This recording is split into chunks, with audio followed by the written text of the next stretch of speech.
nung mga unang araw pa nga lang po ni Angel dito sa akin, hindi nga rin po siya marunong gumamit ng kutsara at tinidor. Pero syempre dahil tinuruan na nga namin siya kung paano gumamit ng tama, kaya natutunan niya din naman agad. Kaya ngayon nakakatuwa lang dahil yung dating tinuturuan lang namin ay ngayon siya na nga yung nagtuturo sa kapatid niya na si Angelica. Hindi rin kasi alam ni Angelica kung paano gumamit ng tinidor. Hindi nga rin nila ito natutunan dahil hindi nga raw sila gumagamit ng tinidor sa bahay nila. Sabi ko nga sa kanila, kailangan din nila itong matutunan para naman pag nasa ibang bahay na sila o ibang tao na yung kasama nila ay kaya din nilang makipagsabayan sa hapagkainan. Natutuwa nga din po ako dito kay Angel dahil sa wakas naman ay natutunan niya din ang alphabet. Pero alam niyo po, halos mag-iisang buwan din namin yan inaral dahil hirap nga rin siyang matutunan yung mga tinuturo namin sa kanya. Si Angel po kasi ay mabilis ngang makalimot. Kahit kakasabi nga lang namin sa kanya ay malilimutan niya agad. Sabi nga nila baka sobrang naapektuhan nga daw talaga yung ulo niya nung nabagsakan nga ng bakal yung ulo niya. Hindi naman siya naipatingin agad ng mga magulang niya dahil na rin nga sa kahirapan ng buhay. Pero dahil nasa akin na siya at sa kagustuhan ko na makapag-aral siya at matutunan niya yung mga tinuturo sa kanya. Kaya ang sabi ko sa kanya, kapag nakaluwag-luwag kami, baka ipasitiskan ko nga siya at ipa-check up ko na rin. Nang sa ganun ay malaman naman namin kung anong magiging aksyon ang dapat namin gawin. At malaman ko rin kung anong gamot o vitamins ang dapat niyang inumin. A, B, C, D, E, F, G, H, I, J, K, L, M, N, O, P, Q, R, S, T, U, B, W, X, Y, Z, Z, Z.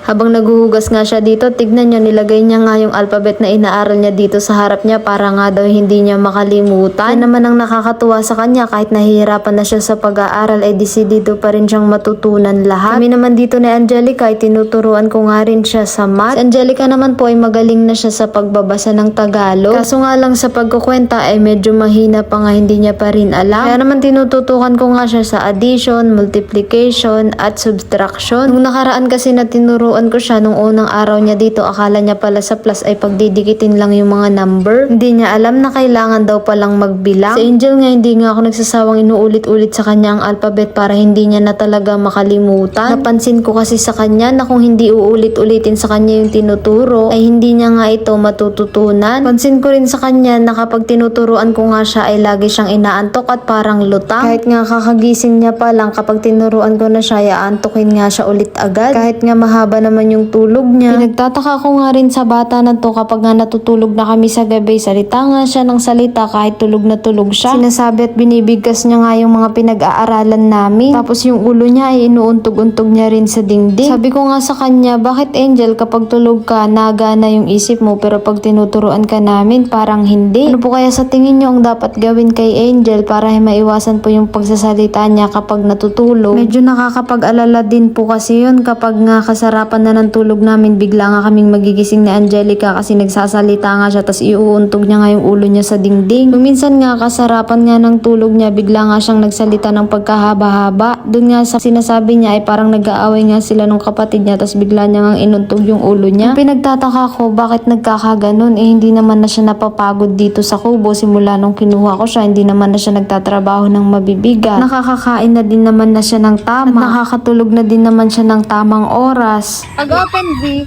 kung paano siya bigkasin? V, V, V, V. Pag close B naman, B. Close B. B. B. B. B. Oh, B, alam niyo na ha? Opo. Okay, oh, ito, anong letter ito? Zebra. Z. G. Z. G. Z. Oh, ayan, anong letter yan? R. Ito. O. Ito. C. C. Ito. I. Oh, ayan, anong letter yan? N. N. Anong N? Mali. Mali. Tingin dito. Anong letter yan? Ito ang N, di ba? Opo. Yan ang N, di ba? Opo. Anong letter ito? L. Ito ay L. letter L. L. Ito, ano to? N. L.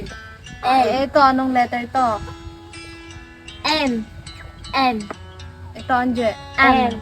Marunong ka nang kumilala ng letter, Anje? Opo. Okay. Ito, anong letter ito? Ano?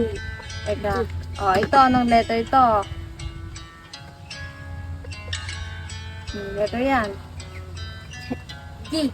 Ito, anong letter yan? J. J, tama. Marunong ka na. Very good. Very good kayong dalawa. J. Alam nyo na. Alam nyo na ang alphabet. Si Angel, ang hindi niya na lang alam ay kung paano bigkasin ng tama ang letter Z.